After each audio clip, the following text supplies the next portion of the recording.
নমস্কার বন্ধুরা, cooking for মাস্তি চ্যানেলে সবাইকে স্বাগত জানাই। আজকে এই সুন্দর ঠাকুরবাড়ির মরিচ ঝোল রেসিপিটা আমি করতে চলেছি। আপনারা পুরো ভিডিওটা দেখুন, আশা করি ভালো লাগবে। দেখো বন্ধুরা, আজকে আমি পাঁচমিশালি সবজি কেটে নিয়েছি।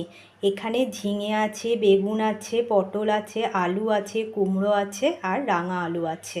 তো এই সবজিগুলো দিয়ে আজকে আমি ঠাকুরবাড়ির মরিচ ঝোল করব। চলো বন্ধুরা, দেখতে থাকো রেসিপিটা। দেখো বন্ধুরা, এখানে আমি কড়াই বসিয়ে দিয়েছি। কড়াইয়ে তেল নিয়ে নিয়েছি আর এখানে আমি 1 চামচ মতো কালো জিরে আর এখানে 2টো কাঁচা লঙ্কা ফোড়নে দিলাম। ফোড়নটা দিয়ে দেখুন একটু ভাজা ভাজা হয়ে গেছে। এইবারে আমি এখানে এই কেটে রাখা সবজিগুলোকে দিয়ে দিচ্ছি।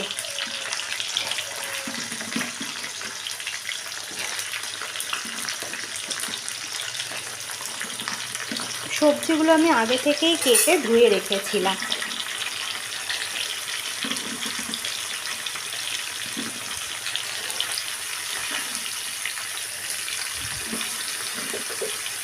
সবজিগুলো আমি দিয়ে এটাকে একটু নাড়াচাড়া করে নেব।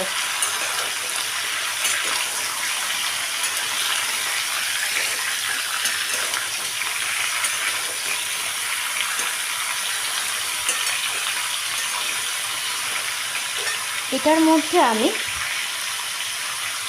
পরিমাণ মতো নুন দিয়ে দিলাম। এই রান্নাটায় কিন্তু হলুদ ব্যবহার হয় না, তো সেই কারণে আমি হলুদ দেব না। নুন দিয়ে দিলাম। এইবারে এই সবজিগুলোকে আমি ভালো করে ভাজা করে নেব। দেখো বন্ধুরা, সবজিগুলো কিন্তু একটু আমি নাড়াচাড়া করে নিয়েছি।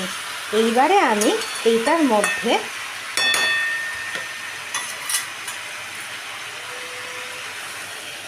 পরিমাণ মতো একটু জল দিয়ে দিলাম। জল দিলাম যাতে সবজিগুলো একটু সেদ্ধ হয়ে যায়।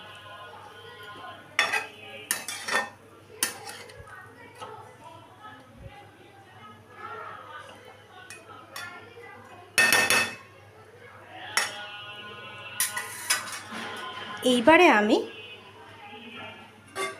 এটা ঢেকে দিচ্ছি। আঁচটা সিম করে দিলাম, দিয়ে এটা আমি ঢেকে দিলাম। দেখো বন্ধুরা, রেসিপিটা যেহেতু মরিচ ঝোল, তো মরিচ মানে কী দিয়ে আমি করব সেটা আপনারা দেখুন। এখানে আমি 1 চামচ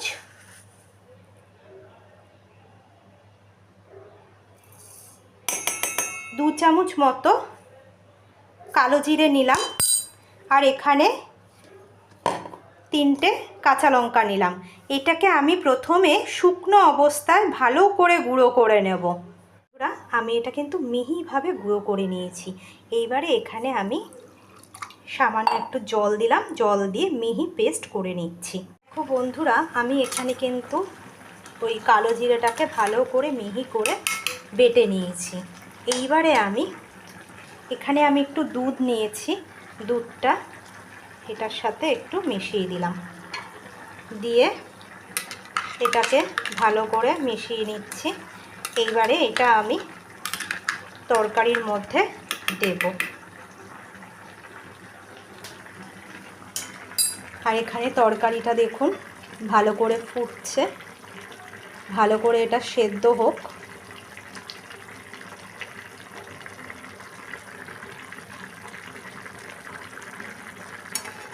সবজিগুলো সেদ্ধ হয়ে এসছে, জলটা একটু কমুক, তারপরে আমি ওই মশলাটাকে দেব। দেখো বন্ধুরা, জলটা কিন্তু অনেকটা শুকিয়ে গেছে আর সবজিগুলো দেখো সব ভালো করে কিন্তু সেদ্ধ হয়ে গেছে। এইবারে আমি এখানে যে মরিচটা বেটে রেখেছি দুধ দিয়ে, এটা আমি দিয়ে দিলাম।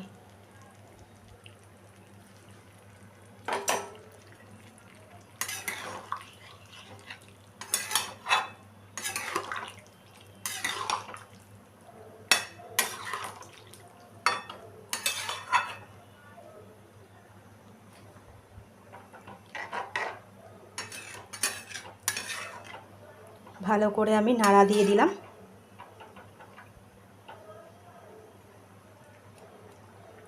এবারে এটাকে আমি অল্প একটু ফুটতে দেবো 5 মিনিট মতো। দেখো বন্ধুরা, এটা কিন্তু আমার ভালো করে ফুটে গেছে।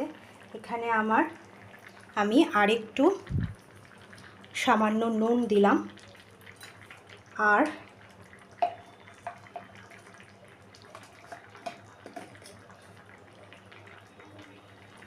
সামান্য ঘি দিলাম,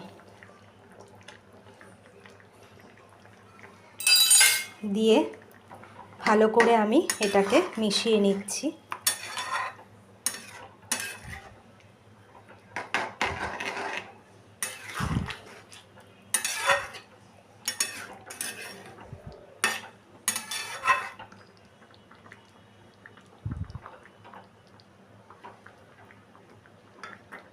বন্ধুরা, এই মরিচ ঝোলটা খুব সুস্বাদু খেতে হয়, নিরামিষ দিনে তো খুবই ভালো লাগে।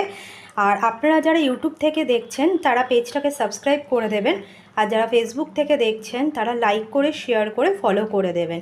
এবার এটা আমি নামিয়ে নিচ্ছি। দেখুন বন্ধুরা, আমার ঠাকুরবাড়ির মরিচ ঝোল অলমোস্ট কমপ্লিট।